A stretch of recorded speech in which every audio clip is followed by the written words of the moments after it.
800,000 years ago, the war started between two great alien empires, the Vorthan Republic and the Kalani Dominion. Nobody alive today knew what caused the first shot to be fired. The reason was lost in time like smoke in the wind. All that remained was hate and death and endless fighting. Commander He-Jin stood on the bridge of his battleship, watching another battle unfold in the black space before him. Explosions bloomed like deadly flowers. Red and orange and white fire spread. Across the darkness, his people were dying out there, just like yesterday, just like tomorrow would bring more death. The Vorthan were a proud race once. They had built beautiful cities that touched the clouds. They wrote poetry and made art that could make you cry with joy. But that was before. Before the war consumed everything. Now their children learned to shoot before they learned to read. Their artists made weapons instead of beauty. Their poets wrote only war songs. He-Jin was born on a military ship 43 years ago. He had never seen his home world in peacetime, never walked in a garden or watched children play games that did not involve pretending to kill enemies. He knew the weight of a plasma rifle better than he knew the touch of flowers. His dreams were filled with explosions and screaming. On the other side of the battle, Captain Yeon-su commanded her own fleet of death machines. The Kalani had evolved from hunters on a world of endless forests. They were fast and smart, and could see in the dark better than most species, but 800,000 years of war had changed them too. The Kalani used to hunt for food and sport. Now they hunted only each other and their eternal enemies, the Vorthan. Their old traditions spoke of honor in the hunt, of taking only what you needed, of respecting your prey. But war had twisted these ideas into something dark and hungry. Yeon-su watched her ships fire their weapons at the Vorthan fleet. She felt nothing when enemy ships exploded. She had seen so much death that her heart had turned to stone. Her species used to sing to the moons of their home world. Now they howled battle cries that would make demons flee. The battle raged for 6 hours. Neither side could gain an advantage. The Vorthan had better shields, but the Kalani were faster. Both sides had weapons that could crack planets in half. Both sides had lost count of how many worlds they had turned to ash and dust. When the fighting finally stopped, both fleets limped away to count their dead. 3,000 Vorthan ships had been destroyed. 7,000 Kalani vessels would never see home again. Millions of soldiers and crews were now floating frozen in the void between stars. Tomorrow there would be more battles, more death, more senseless waste. This was what the galaxy had become, a graveyard where two civilizations slowly killed each other and everything around them. Trade routes that once carried goods and ideas between worlds now carried only military supplies. Peaceful species had been forced to choose sides or face extinction. Entire sectors of space had become dead zones where nothing lived except scavengers picking through the bones of the past. The war had its own gravity now. It pulled everything into its hungry mouth. Young people on both sides grew up knowing only the sound of sirens and the smell of burning metal. They married quickly because life was short. They had children fast because someone had to replace the dead. They lived each day expecting it to be their last. He-Jin walked through his ship after the battle. His medical bay was full of wounded soldiers. Some would live, some would die. All of them would be replaced by fresh faces who would die in the next battle or the one after that. The cycle never ended. It was like a machine that ate hope and produced only suffering. He stopped at the window of his quarters and looked out at the stars. Once his ancestors had looked at those same points of light and dreamed of exploration and discovery. They had imagined meeting new friends among the distant suns. They had hoped to share their knowledge and learn from others. Now those stars were battlefields. Every system was either a fortress or a ruin. There were no neutral worlds left, nowhere to run from the endless conflict.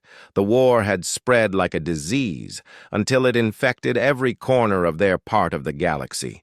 Yun-Su felt the same weight in her heart as she toured her damaged flagship. Her people kept detailed records of their hunts. It was part of their culture. But the records now showed only numbers too big to understand. 800 billion Vorthon killed in the last century alone. And the Kalani had lost just as many. Tried to remember stories her grandmother told her about the time before, stories of great forests and singing rivers of festivals where different clans would meet in peace and share food and stories. But the memories felt like lies told to children. The war was all there had ever been and all there would ever be. The ancient grudges had become part of their DNA. Now Vorthon children were born hating Kalani faces. Kalani infants would cry when they heard Vorthon voices. It was not learned behavior anymore.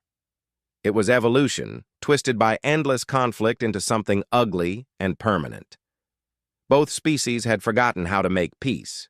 They had weapons that could destroy suns, but they had lost the knowledge of how to grow food efficiently. They could build ships that traveled faster than light, but they could not remember how to write love songs. Their scientists worked only on new ways to kill. Their teachers taught only lessons about war. The galaxy itself was dying from their conflict. The energy, weapons they used tore holes in space-time. The massive battles created gravitational waves that disrupted nearby star systems. Peaceful worlds that had nothing to do with their war were being pulled apart by the cosmic forces unleashed by their fighting. In the neutral zones between the war fleets, refugee ships wandered like ghosts. These were the survivors of worlds that had been consumed by the conflict. Small groups of aliens from dozens of species who had lost everything when the war came to their homes. They lived in makeshift fleets, always moving, always hiding from the battles that could erupt anywhere without warning. Some of these refugees tried to make peace between the two empires. They sent messages pleading for an end to the killing.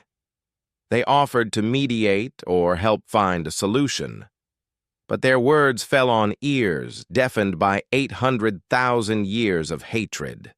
Neither the Vorthon nor the Kalani could even imagine what peace would look like. The war had become bigger than both civilizations. It was a living thing now that fed on their hate and grew stronger with every battle. It had its own momentum that no one could stop. Even if every leader on both sides suddenly wanted peace, the machinery of war was too vast and complex to simply turn off. But today something was different. As Hai-Jin stood at his window and Yun-Su walked her damaged bridge, something impossible appeared on every sensor screen in the war zone. A single ship unlike anything either empire had ever built or imagined. It was huge, bigger than their largest dreadnoughts, but it moved with a grace that defied physics. It had no visible weapons, no obvious armor, yet it radiated a power that made their most advanced sensors scream warnings. The ship appeared from nowhere, as if space itself had opened up and birthed something new. Both commanders stared at their screens in confusion and growing alarm. The vessel bore no markings they recognized. Its hull seemed to bend, light around it making it hard to look at directly. It hung in space between their fleets like a silent judge waiting to pronounce sentence. Then it began to broadcast. The voice that came from the mysterious ship was calm and clear, like someone discussing the weather over morning coffee. It spoke in perfect galactic standard, which was impossible because no ship in their databases matched what they were seeing. This is Captain Dongwook of the human vessel, Retribution. Both fleets will cease hostilities immediately and withdraw to neutral positions. You have 60 minutes to comply. Commander Hai-Jin felt his blood turn cold. Humans. He had never heard of such a species, and his people kept detailed records of every known civilization in the galaxy. The ship appeared on his scanners as a massive object, but its energy readings were completely off any scale his instruments could measure. His bridge crew was in chaos. Officers shouted reports that made no sense. The alien vessel seemed to exist in multiple dimensions at once. Their most advanced sensors could not get a solid reading on its hull composition or weapon systems. It was like trying to scan empty space that somehow had mass and energy. Captain Yeon-su was having the same problems on her flagship. Her tactical officers reported energy signatures that should not be possible. The ship was roughly the size of a small moon, but it moved with the grace of a fighter craft. Her science team was running every scan they had and getting results that contradicted each other. The Kalani had the best sensor technology in the galaxy. Their hunting instincts had driven them to develop equipment that could track prey across vast distances. But this human ship was like nothing they had ever encountered. It seemed to phase in and out of reality itself. Hae-jin opened a communication channel, his voice tight with authority. Unknown. Ship this. Is Commander Hae-jin of the Vorthon Republic. We are engaged in a military operation. Withdraw immediately or be destroyed. His threat sounded hollow even to his own ears. How do you threaten something that your instruments cannot even properly detect? But 800,000 years of war had taught the Vorthon never to show weakness, especially not in front of their ancient enemies. Yeon-su sent her own message. Moments later, alien vessel, you are interfering in Kalani territorial space. Leave, now or face the consequences. Her words carried the menace of her people, but she could not shake the feeling that she was a child threatening a hurricane. Captain Dongwook responded to both messages with the same calm tone. I represent the human Colonial Defense Force. We have been monitoring this conflict for some time. It ends today. You have 55 minutes to comply with our instructions. The alien commanders exchanged glances across the void of space through their communication screens. For the first time in their lives, they faced something that threatened them both equally. The Vorthon and Kalani had been mortal enemies for so long that the idea of a common threat seemed impossible. But here it was, a single ship from an unknown species making demands of two of the most powerful military forces in the galaxy. Hae-jin felt a chill run down his spine. How long had these humans been watching them? What else did they know about the war? His intelligence officers were working frantically to find any reference to humans in their historical databases. They found nothing. No first contact reports, no trade agreements, no diplomatic incidents. It was as if this species had appeared from nothing. Yeon-su was thinking the same thoughts.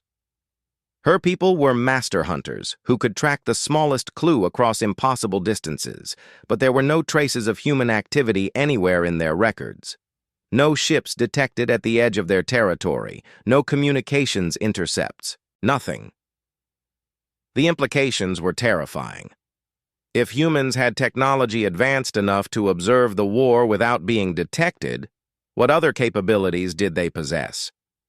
The mysterious ship had appeared without warning right in the middle of a battle zone that suggested either incredible stealth technology or something even more frightening. Hae-jin decided to test these humans.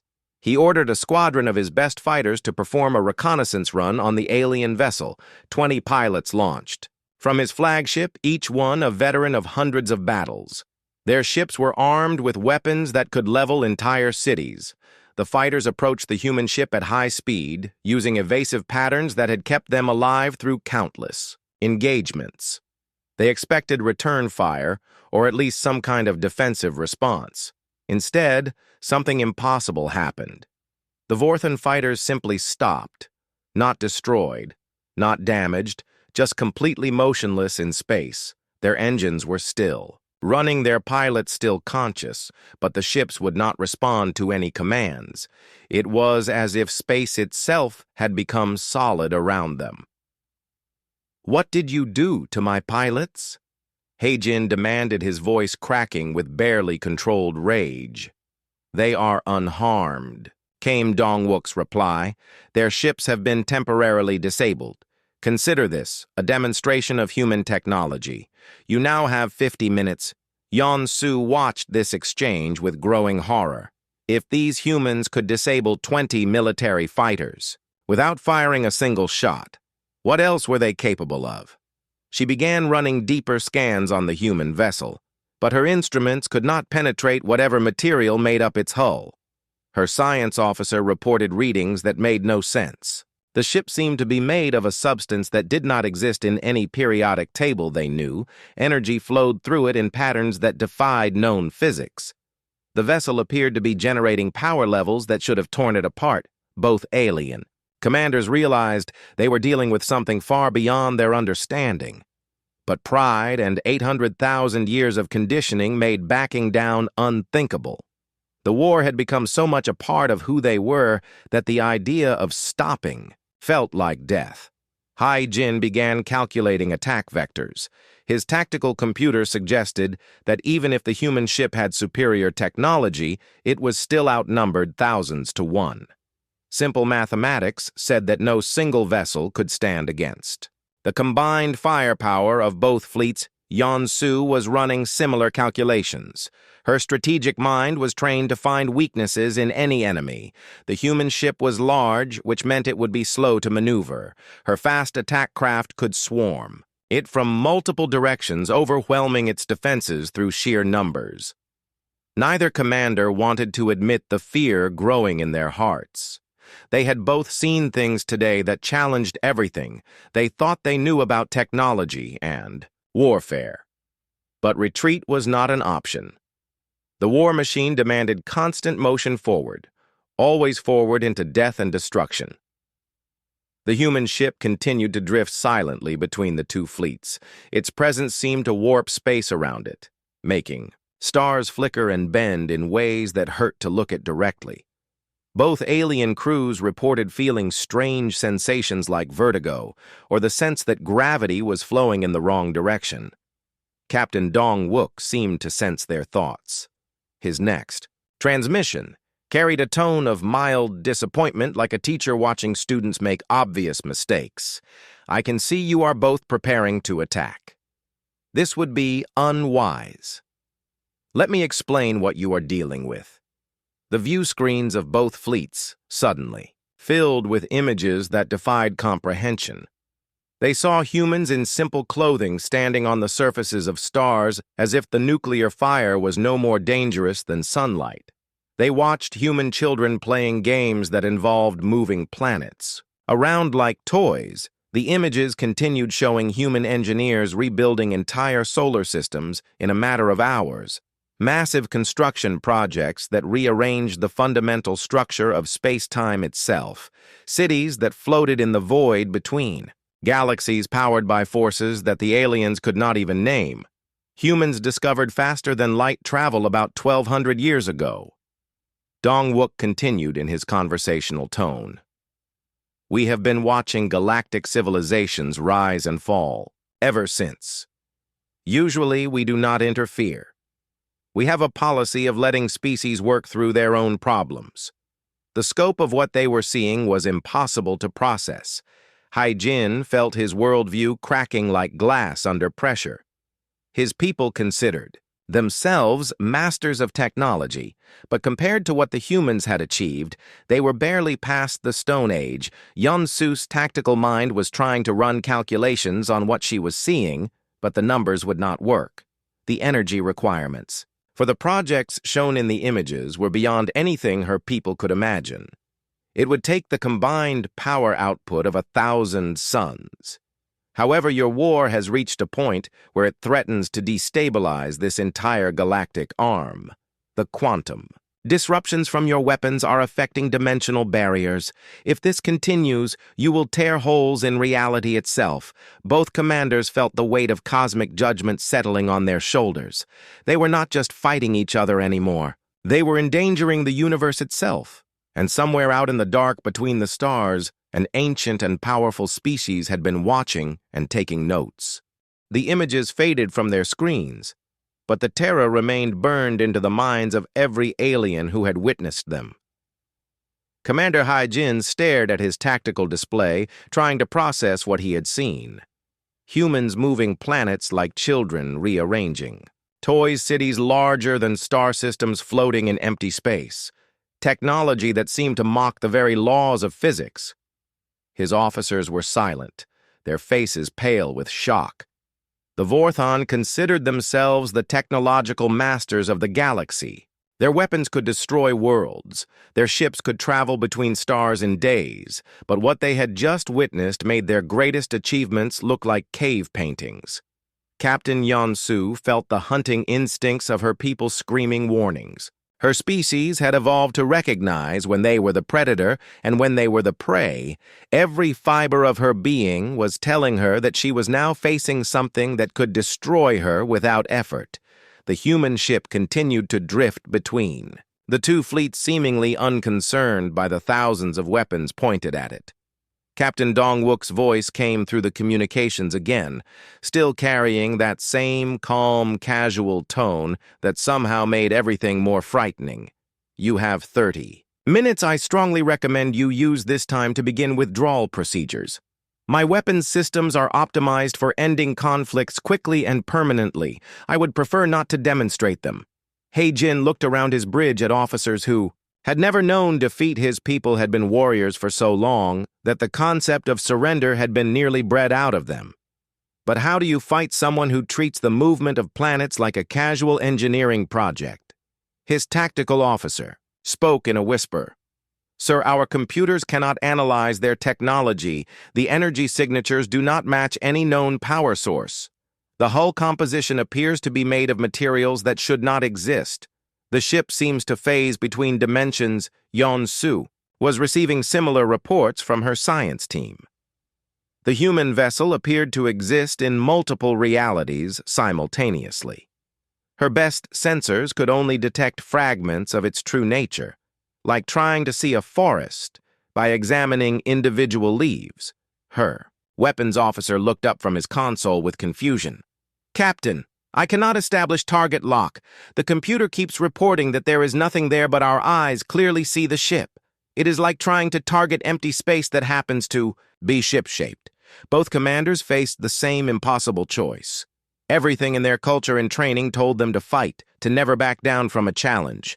But their instruments and their instincts were screaming that they faced something beyond their ability to comprehend or combat. Hae-jin made his decision first.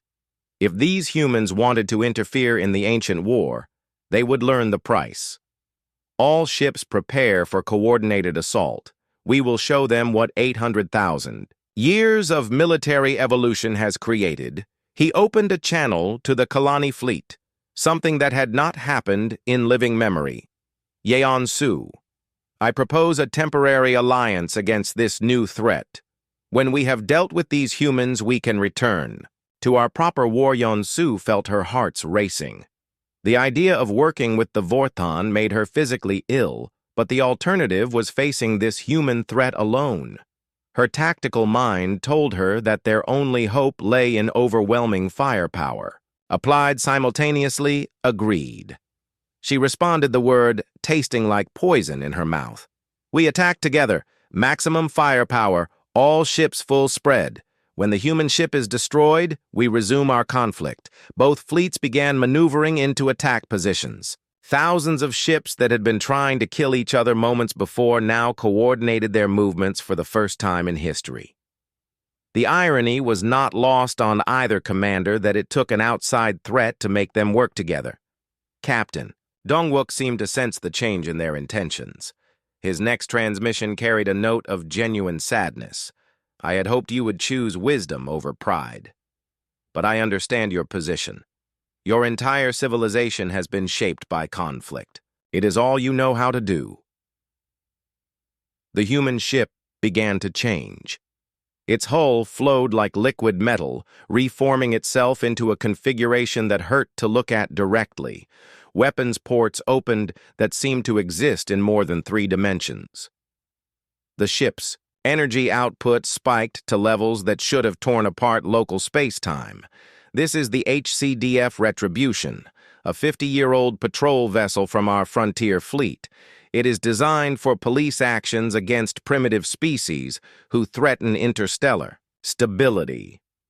You have 15 minutes to reconsider your position, a 50-year-old police ship.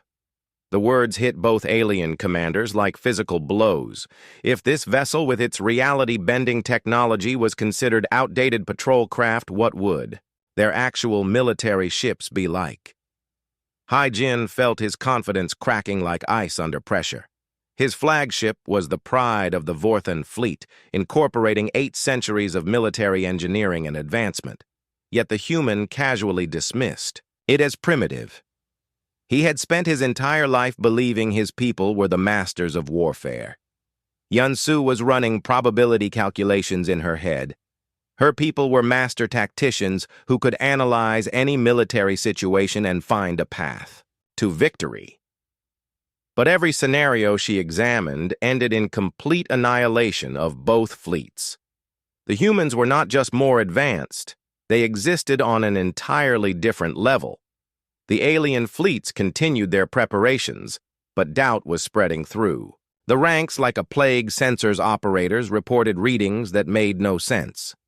Engineers stared at energy patterns that defied known physics. Weapons officers found their targeting systems unable to lock onto something they could see with their own eyes. On both sides, veterans of countless battles felt fear for the first time in their lives. They had faced death many times, but they had always believed they understood what they were fighting. Now they faced something that rendered their experience meaningless. The human ship seemed to grow larger as they watched, though their instruments insisted it had not moved or changed size. Space itself appeared to bend around it, creating visual distortions that made experienced navigators feel sick. Reality seemed less solid in its presence. Captain Dong-wook continued his calm commentary. Human military doctrine emphasizes efficiency over spectacle. We prefer to end conflicts with minimal collateral damage. However, we are prepared to be comprehensive if necessary, comprehensive. The word carried implications that neither alien commander wanted to consider. If humans could move planets and rebuild solar systems at will, what would comprehensive military action look like? The Retribution began to move not through normal space, but through dimensions the aliens had not known existed. It appeared to be everywhere and nowhere at once. An impossible presence that made their most advanced instruments scream error messages. Both fleet commanders watched their tactical displays fill with warnings. System malfunctions cascaded through their ships as proximity to the human vessel began affecting their technology in ways their engineers could not explain. I notice several of your ships are attempting to charge their hyperdrives. This would be pointless. I have already locked down this entire system. Nothing larger than a communications probe can leave until this matter is resolved. Hai-Jin tried to order a retreat, but his hyperdrive showed no response. The entire stellar system had become a cage with the human ship as the warden. His engineering teams reported that their faster-than-light systems were simply non-functional, as if the physics that made them work had been temporarily suspended. Yunsu attempted to coordinate with her fleet, but found that quantum communications were being dampened by some unknown force. Messages between ships were taking seconds instead of nanoseconds. Her advanced coordination systems were being reduced to primitive radio transmissions. The two alien commanders realized that the humans had not just trapped their fleets, they had reduced them to fighting with technology levels from thousands of years in the past. Everything that made them dangerous had been quietly neutralized. 10 minutes remaining, Captain Dong-wook announced, "I should mention that I am not actually alone out here. There are currently 47 other human vessels observing this situation from various dimensional phases. They are here to ensure I do not get carried away. We have protocols about excessive force. The knowledge that there were dozens more ships hiding in the folds of reality sent waves of terror through both fleets. How long had humanity been watching them? How many other conflicts had they observed and judged? Both alien civilizations suddenly felt very small and very young in a universe that was far stranger and more dangerous than they had ever imagined. They were children playing with weapons, while adults watched from the shadows deciding whether intervention was necessary. The human ship's weapons began to power up with a sound that bypassed their hearing, entirely resonating directly in their bones and souls. Reality itself seemed to hold its breath as forces beyond their comprehension prepared to remake their understanding of warfare. Time is up. The moment arrived, like thunder without sound. Commander He-jin and Captain Yeon-soo had made their choice. Pride and desperation drove them forward, even as every instinct screamed for retreat. 800,000 years of war had carved hatred so deep into their souls that backing down felt like death itself. All ships target the alien vessel, He-jin broadcast to his massive fleet. Full weapons spread, maximum firepower. Show them what Vorthan military engineering has achieved, Kalani forces. Destroy the intruder. Yeon-soo commanded her own armada. Show them the fury of our ancestors. Let them taste the wrath of the eternal hunt. For the first time in recorded history, both fleets fired at the same target. Thousands of ships unleashed everything. They had energy beams that could crack planets in half. Missiles that carried the explosive power of dying stars. Plasma cannons that burned hotter than the cores of suns. The combined firepower of both civilizations lit up space like a newborn galaxy. The barrage was enough to sterilize entire solar systems. It represented the pinnacle of 8 centuries of weapons development. Every breakthrough in military technology, every advancement in destructive power was focused on the single human ship floating between them. The energy struck the retribution and simply vanished. Not absorbed, not deflected, not reflected. The destructive force that could have ended worlds just ceased to exist the moment it touched the human vessel. The massive ship continued drifting through space as if absolutely nothing had happened. Impossible, whispered He-jin's weapons officer, staring at his instruments, sir. The energy readings show our weapons made contact, but there is no reaction at all, it's like. We fired into empty space. Yeon-soo's science team was reporting similar impossibilities. Captain, the human ship is not generating any defensive fields. There are no energy barriers, no deflector shields. The weapons simply stop existing when they reach.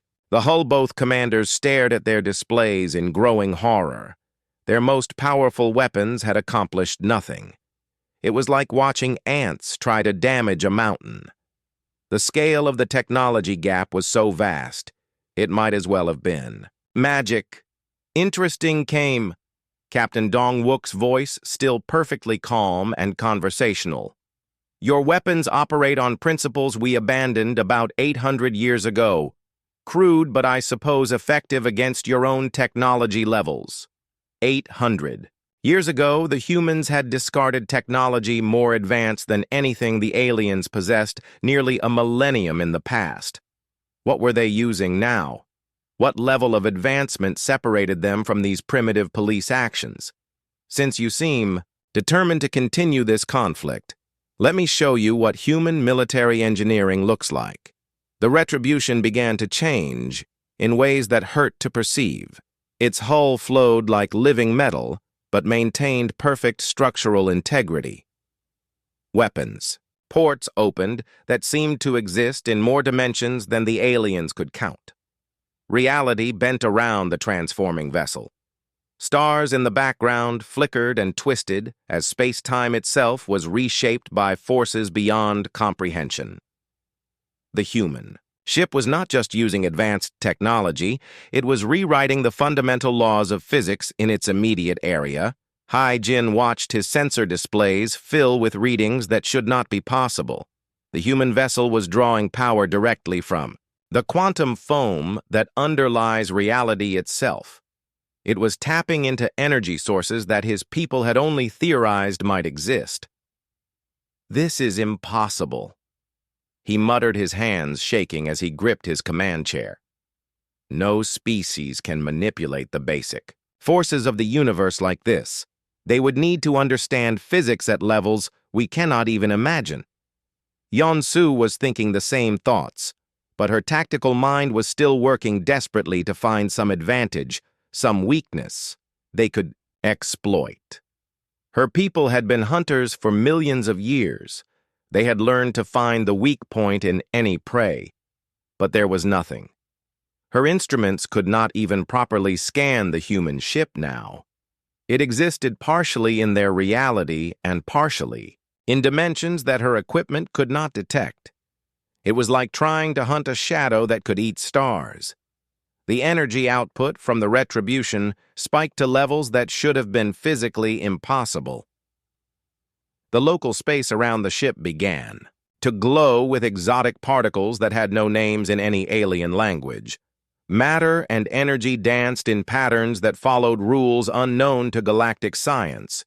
Captain Dong-wook continued his calm explanation as reality twisted around his vessel. This is the HCDF Retribution, a 50-year-old patrol vessel from our frontier fleet. It is designed for police actions against primitives who threaten interstellar stability. The word primitives hit both alien commanders like a physical blow. Their civilizations had fought for 800,000 years using weapons that could destroy worlds. Their technology was the product of countless generations of brilliant minds dedicated to the art of war. Yet this human casually dismissed them as primitives using equipment that was half a century out of date by their standards. If this was their old police technology, what did their current military capabilities look like? You have 15 minutes to reconsider your position, Dong-wook announced. But there was something different in his tone now. Something that suggested the time for gentle warnings was coming to an end. Jin made a desperate decision. He ordered his personal dreadnought to ram the human vessel. It was a tactic of last resort born of pure desperation. The massive Vorthen ship was 5 kilometers of armored death packed with enough explosives to level continents. The dreadnought accelerated toward the Retribution at maximum speed. Its captain had volunteered for what was essentially a suicide mission. If their weapons could not damage the human ship, perhaps raw kinetic force and explosive power could accomplish what technology had failed to do. But the dreadnought never reached its target. One moment it was racing toward the human vessel, engines blazing with desperate fury. The next moment, it was back at its starting position, as if it had never moved at all. Space itself had been rewritten around it. The crew of the dreadnought reported something impossible from their perspective. They had never moved. They had fired their engines, they had felt the acceleration, but somehow they had remained in exactly the same spot while reality rearranged itself around them. "What did you do?" Jin demanded, his voice cracking with strain. "How did you move my ship without touching it?" "We did not move your ship," Captain Dong-wook replied. "We moved space." The distinction is important to understand if you wish to grasp the scope of what you are dealing with, moving space itself. The implications were staggering. The humans could manipulate the fundamental structure of reality as easily as the aliens could adjust their weapon settings. They were not just technologically advanced, they had transcended the basic limitations that governed normal matter and energy. Both alien fleets hung paralyzed in the void. Their crews stared at instruments that showed readings beyond their ability to comprehend. Veterans of countless battles felt fear like they had never experienced. It was not the clean fear of facing death in combat, but the existential terror of confronting something so far beyond their understanding that it questioned their very place in the universe. Yeon-su tried one last desperate gambit, she ordered her fastest ships to scatter and attempt to escape the system. If even one vessel could carry word of what they had encountered back to their governments, perhaps their species could prepare for what was coming. But the ships that tried to flee found themselves moving in circles through space that had become curved back on itself. The human ship had not just locked down their faster-than-light systems, it had turned the entire solar system into a closed loop where escape was geometrically impossible. 2 minutes, Captain Dong-wook announced. "I should mention that I am not actually alone out here. There are currently 47 other human vessels observing this situation from various dimensional phases. They are here to ensure I do not get carried away. We have protocols about excessive force. 47 more ships hiding in the folds of reality, watching and judging. How long had they been there? How many other species had faced this same moment of cosmic insignificance? The aliens realized they were not unique. They were just the latest in a long line of primitive civilizations that had attracted human attention. The knowledge that they were being observed by dozens of godlike entities sent waves of terror through both fleets. Every battle they had ever fought, every strategy they had ever devised had potentially been watched by beings who could rewrite physics at will. We have protocols about excessive force. The words carried implications that neither commander wanted to consider. If this casual demonstration of impossible power was considered restrained, what would human military forces look like when they decided to be thorough? Both alien civilizations suddenly understood their true position in the galaxy. They were not the masters of war they had believed themselves to be. They were children, playing with dangerous toys, while adults watched from the shadows, deciding whether intervention was necessary. 30 seconds. I am going to begin my demonstration. Now, please, observe carefully. The retribution weapon systems powered up with forces that existed beyond normal space and time. Reality itself seemed to hold its breath as energies beyond comprehension prepared to reshape their understanding of what was possible. In warfare, time is up. What happened next would be remembered by both species as the longest 50 minutes in their recorded history. Time seemed to slow down as if the universe itself was holding its breath. Commander Hai Jin and Captain Yan Su watched their instruments go completely insane with readings that had no meaning in any known science. Captain Dong Wook did not destroy their fleets. Instead, he did something far more terrifying. He began to demonstrate exactly what human technology could accomplish when applied with surgical precision. The Retribution reached out with forces that existed beyond normal physics and began to touch each alien vessel with impossible gentleness. The first thing that happened was healing every damaged ship in both armadas. Suddenly found itself restored to perfect condition. But this was not simple repair work. The human technology reached back through time itself and undid every moment of damage, every scratch, every dent, every modification that had been made since. The ships were first built. Heijin's flagship had been his home for 20 years. He knew every scratch on its hull, every modification his engineers had made, every upgrade that had kept them alive through countless battles. But now, the ship looked exactly as it had the day it rolled out of the construction yards. Everything personal, everything earned through experience was gone. "This is impossible," his chief engineer whispered, staring at displays that showed factory specifications. "Sir, the ship has been restored to original condition, but we never had blueprints." This detailed. "Our own construction records are not this precise. Yan Su's vessel underwent the same transformation. Battle scars that told the story of her career vanished. Custom modifications that her crew had installed over years of service simply evaporated. The ship became a stranger wearing a familiar face, but the healing was only the beginning. The human ship reached out further, its influence spreading through hyperspace networks and quantum communication channels.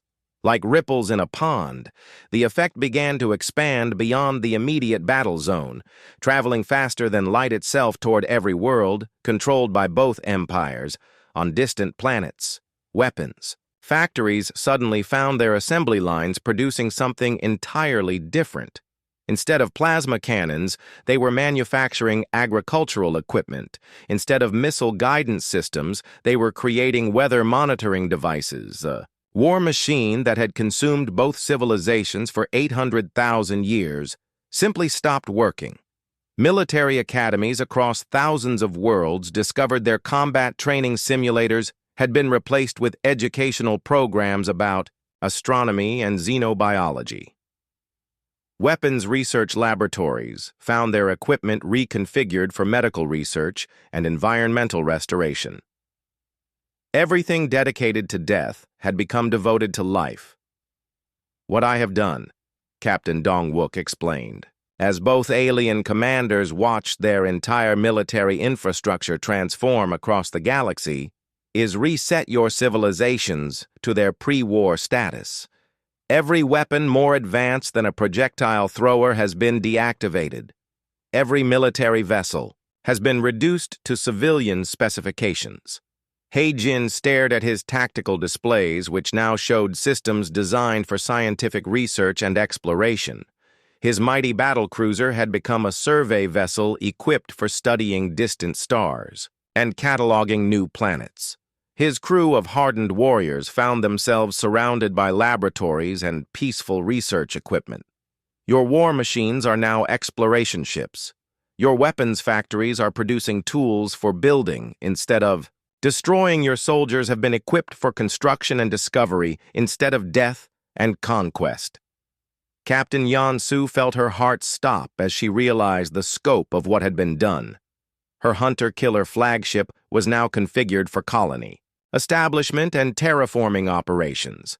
Her elite military crew found themselves with equipment designed for farming and peaceful settlement. Across the galaxy, both species were discovering that everything they had built for war had been transformed. Every orbital defense platform had become a space station for scientific research. Every military base had been converted into a center for education and cultural exchange. The transformation was absolute and instantaneous. This effect is permanent and irreversible by your current technology levels. Captain Dong-wook continued. You can attempt to rebuild your military capabilities, but it will take approximately 12,000 years to reach your previous levels, assuming you start immediately and encounter no setbacks. 12,000 years.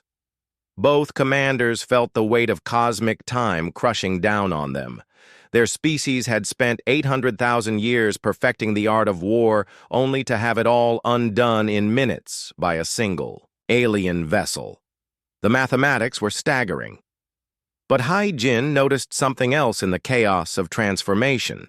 His science officers were reporting readings they had never seen before. Advanced technological specifications were appearing in their databases. Information about faster-than-light travel that surpassed anything they had previously achieved. However, I have left you with something more valuable than weapons. I have given both your species the complete technological specifications for interstellar travel, terraforming, and sustainable energy, enough knowledge to build paradise on 10,000 worlds. The gift was overwhelming. Both civilizations suddenly possessed technology that could transform barren rocks into garden worlds, energy systems that could power entire planets without destroying their environments, transportation methods that could connect distant stars in ways they had never imagined possible. Yeon-soo stared at the data streaming into her computers. Humans had given them the keys to unlock the galaxy, not through conquest, but through creation. They could spread across the stars not as warriors, but as builders of new worlds and new civilizations. The choice before both species was suddenly clear. They could spend the next 12,000 years trying to rebuild their weapons of war, or they could use humanity's gift to build something neither empire had ever imagined, a future where their children would explore strange new worlds instead of destroying them. On both sides, younger officers were already studying the new technology with wonder and excitement. For them, the war had been a burden inherited from ancestors they had never known. Now they saw possibilities their parents had never been able to dream, but the older commanders still struggled with the transformation. Everything they had dedicated their lives to had been rendered meaningless in a single moment. Their identities as warriors had been stripped away, leaving them uncertain of who they were supposed to become. Captain Dong-wook seemed to understand their struggle.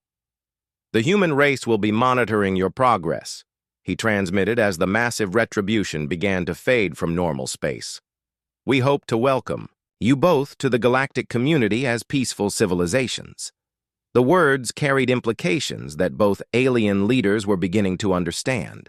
There was a galactic community of peaceful species out there beyond their war zone, civilizations that had learned to build instead of destroy, to explore instead of conquer, to create instead of consuming. The choice, as always, is yours, but his tone suggested that humanity would be watching their decision with great interest. Other species had faced this same moment of cosmic judgment. Some had chosen wisely, others had not, as the human ship disappeared into dimensions beyond their perception. Both alien fleets found themselves alone with a terrible choice. Everything they had believed about strength and power had been proven false by being so advanced that their police ships could rewrite reality. Commander He Jin looked around his bridge at officers who had never known anything but war. His tactical displays now showed star charts, marked with worlds suitable for colonization, instead of target priorities for destruction. His weapons had been replaced with tools for building new homes among the stars. Captain Yeon-su felt the hunting instincts of her people stirring, but for the first time in 800,000 years, they were focused on prey worth pursuing, knowledge instead of enemies, beauty instead of destruction, hope instead of revenge. Both commanders realized they stood at the threshold of a new age. Their species could continue the ancient cycle of hatred and violence, spending millennia trying to rebuild their capacity for war. Or they could step forward into a future where their children would sing songs of discovery instead of death. The 50 minutes were over, but the real test was just beginning. Humanity had given them the tools to build paradise or to rebuild hell. The choice would define not just their own futures, but their place in a galaxy far stranger and more wonderful than either species had ever imagined. In the distance, other ships began appearing. Human vessels that had been watching from hidden dimensions materialized briefly before vanishing again. A reminder that somewhere in the dark between the stars, ancient and powerful beings were keeping watch over the younger races. The age of war was ending. The age of choice had begun. The silence after the human ship vanished was deeper than the void between galaxies. Commander He Jin and Captain Yeon-su found themselves staring at instrument panels that showed a universe transformed. Their fleets hung motionless in space, like children who had just learned that everything they thought they knew about the world was wrong. Both commanders began receiving reports from across their respective empires that painted a picture so vast it was almost impossible to comprehend. Every military installation in Vorthon space had been converted to peaceful purposes in the span of 50 minutes. Weapons that had taken centuries to develop simply no longer functioned. Captain Yeon-su listened to transmissions from colony worlds. Describing the same impossible transformation, her people had been hunters and warriors for millions of years of evolution. But now their children were discovering that all the weapons of war had become tools of creation and exploration. The speed of the change was what terrified them most. 800,000 years of military development undone in less than an hour by beings whose technology operated on principles beyond their comprehension. It was like watching gods casually rearrange the fundamental structure of reality. But as the initial shock faded, both leaders began to notice something else in the reports flooding their communication systems. The technological gifts the humans had left behind were beyond anything either species had ever imagined. Their scientists were discovering principles of physics that opened up possibilities they had never dreamed. He Jin received a transmission from his head of research. "Sir, the human technology specifications are incredible. We can build faster than light drives that are 10 times more efficient than our current systems. We can terraform dead worlds in decades instead of centuries. The energy systems they have given us could power our entire civilization, using the energy output of a single star." Similar reports were coming to Yeon-su from her science teams. The humans had not just taken away their capacity for war, They had given both species the keys to unlock the galaxy in ways that made their previous achievements look like primitive scratching in the dirt on worlds across both empires. Populations that had known only the rhythm of war production were discovering new purposes. Former weapons engineers found themselves designing systems to nurture life instead of destroying it. Military personnel trained for combat were retraining as explorers and colony builders. The younger generation adapted fastest. For them, the endless war had been a burden inherited from ancestors they had never known. Now they looked at star charts that showed not target zones but potential homes. Strange new worlds waiting to be explored and settled in peace. But the older commanders struggled with the transformation. Everything they had dedicated their lives to had been rendered meaningless. Their identities as warriors had been stripped away, leaving them to discover who they might become in a universe where strength was measured by creation instead of destruction. He-Jin walked through his ship,